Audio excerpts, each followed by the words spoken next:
Pirang opisina sa Municipal Hall kan Santo Domingo Albay nasulo. Investigasyon kan mga otoridad nagpapadagos. Uyan report ni Rosie Nieva. Pasado alas 3 din hapon kasuudma kan magbungkaras ang kasulo sa mismong municipal building kan Santo Domingo Albay. Tulos man na nakaresponde ang BFP alagad huli sa hibog kan aso. Naging dipisil ang pagkontrol sa kalayo hasta sa isinakat na ini sa fourth alarm. Nasa 14 iba pang fire trucks gikan sa mga kataid na banwaan asin syudad asin mga private volunteers ang nagtarabang na para mapalsok ang kalayo. Naglihis pa ang 4 na oras antes na ideklara ang fire out sa lugar.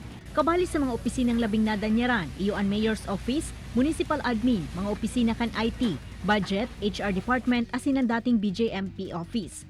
Kasubagong aga, day na mo na pigtugutan na maglaog ang mga empleyado kan mga apektadong opisina huli sa posibilidad na magaba ini. As of now, sabi ko sa standby lang. But of course, we won't allow them to go inside the municipal hall. No, very unstable, very unsafe. As of now, we will ask them muna to standby. Kaya para daing gayo maulang ang transaksyon kan mga ini, sigon sa MDRRMO, planong ilipat na muna ang mga apektadong opisina sa annex building.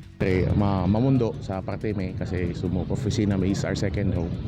So ngunyan po mabalyo po kami duman sa annex building kang munisipyo. Sa ngunya nagpapadagos pa ang investigasyon kan mga otoridad nganing maaraman ang pinakarason kan kasulo asin ang kantidad kan danyos na pigwalat ka ini. Ini si Rosie Nieva, Balit ng Bicolandia.